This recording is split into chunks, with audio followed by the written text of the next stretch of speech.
નમસ્કાર. આજની આ ખાસ સમજૂતીમાં તમારું સ્વાગત છે. ચાલો સીધા જ મુદ્દા પર આવીએ.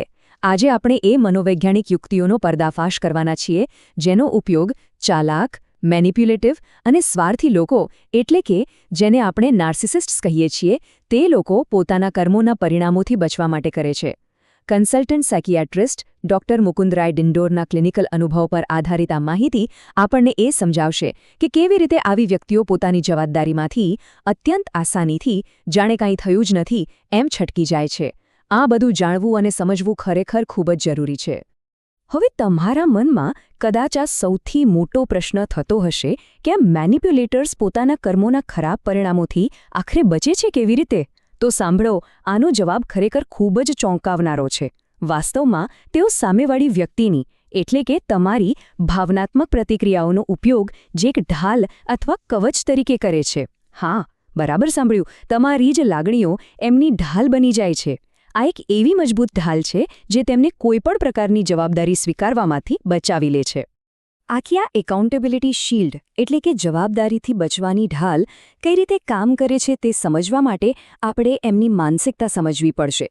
મેન્યુપ્યુલેટરની અંદર દરેક પરિસ્થિતિ, દરેક વ્યક્તિ પર નિયંત્રણ મેળવવાની એક બહુ જ તીવ્ર ભૂખ હોય છે. અને બસ આ જ કંટ્રોલની જરૂરિયાત પૂરી કરવા માટે આ મનોવૈજ્ઞાનિક ઢાલ ઊભી કરવામાં આવે છે. જો આખી રમત અહીંયા જ રમાય છે. મેનિપ્યુલેટર ખૂબ જ ચાલાકીથી અને વ્યૂહાત્મક રીતે ટાર્ગેટ કરવામાં આવેલ વ્યક્તિમાં ગુસ્સો, મૂંઝવણ કે તકલીફ ઊભી કરે છે. એમને બરાબર ખબર હોય છે કે તમારી આ તીવ્ર ભાવનાત્મક પ્રતિક્રિયાઓ, તમારો ગુસ્સો એમના પોતાના ખરાબ વર્તનને સંપૂર્ણપણે ઢાંકી દેશે.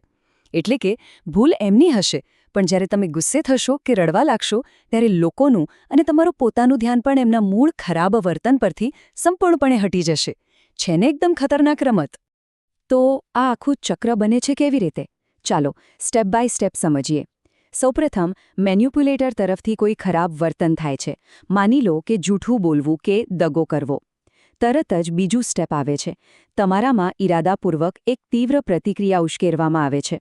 ત્રીજા સ્ટેપમાં આનાથી મૂળ મુદ્દા પરથી ધ્યાન સંપૂર્ણપણે ભટકી જાય છે.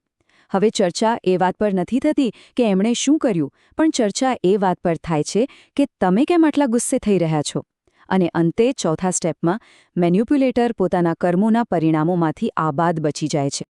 હવે જ્યારે તમારી પ્રતિક્રિયા ઉશ્કેરાઈ ગઈ છે ત્યારે મેનિપ્યુલેટર એમનો સૌથી મોટો દાવ ખેલે છે.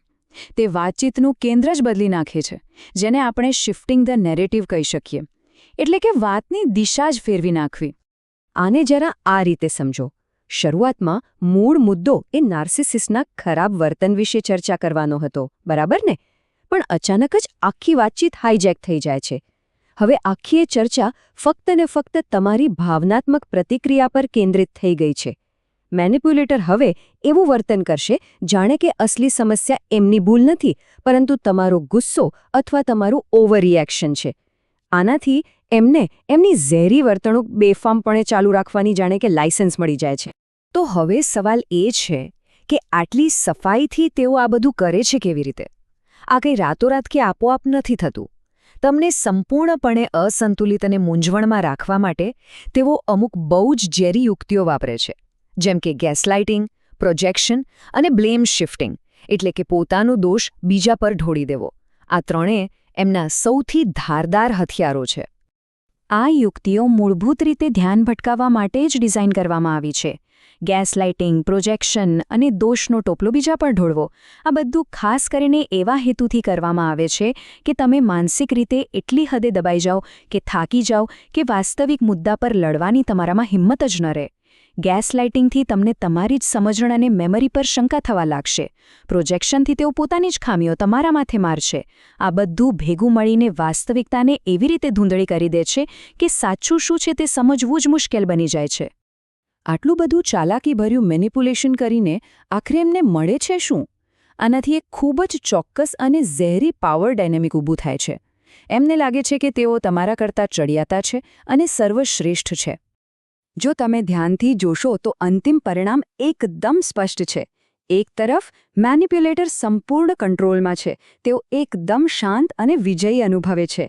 જ્યારે બીજી તરફ ટાર્ગેટ બનેલી વ્યક્તિ બિચારી ભાવનાત્મક અંધાધૂંધી અને પીડાના અનંત ચક્રમાં ફસાઈ જાય છે. આ બિલકુલ યોગ્ય નથી, ખરું ને? જ્યાં એક વ્યક્તિની માનસિક શાંતિ છીનવીને બીજી વ્યક્તિ પોતાની સત્તાનો આનંદ માણે છે. આખી આ પરિસ્થિતિને આપણે એક છળકપટની જાળ એટલે કે વેબ ઓફ ડિસીટ કહી શકીએ. આ કોઈ નાની સૂની ગેરસમજ નથી હોતી. આ એક બહુ જ સાવચેતીપૂર્વક ગૂંથેલી જાળ હોય છે, જ્યાં નિષ્ણાત સ્તરનું મેનિપ્યુલેશન તમને તમારી પોતાની વાસ્તવિકતાને સમજણ પર શંકા કરવા મજબૂર કરી દે છે. અને સૌથી ખરાબ વાત ખબર છે શું છે? જેટલો વધારે પ્રયાસ તમે આ જાળમાંથી બહાર આવવાનો કરશો, તેટલા જ વધુ તમે તેમાં અટવાતા જશો. બિલકુલ કરોળિયાના જાળા જેવું. તો શું આમાંથી બચવાનો કોઈ રસ્તો જ નથી? ચોક્કસ છે. હવે આપણે એ સમજવાનું છે કે આ ઝેરી ચક્રને તોડવું કેવી રીતે. કોઈ વ્યક્તિ આ મનોવૈજ્ઞાનિક જાળમાંથી કેવી રીતે બચી શકે અને પોતાની માનસિક શાંતિ પાછી કેવી રીતે મેળવી શકે? આનો સૌથી મોટો અને નક્કર ઉકેલ છે તમારી પોતાની જાગૃતિ. જ્યારે તમે એ સ્પષ્ટપણે ઓળખી લો છો કે તમારી જ લાગણીઓનો તમારી વિરુદ્ધ હથિયાર તરીકે ઉપયોગ થઈ રહ્યો છે, ત્યારે આ સમજણ જ તમારી ઢાલ બની જાય છે. આ ગેમ પ્લાનને સમજવો એ જ તેમાંથી બહાર આવવાની માસ્ટર કી છે. જ્યારે તમે સમજી જાઓ છો કે તમારો પોતાનો ગુસ્સો જ સામેવાળાની સૌથી મોટી તાકાત છે, ત્યારે તમે એમને એ તાકાત આપવાનું જ બંધ કરી દો છો.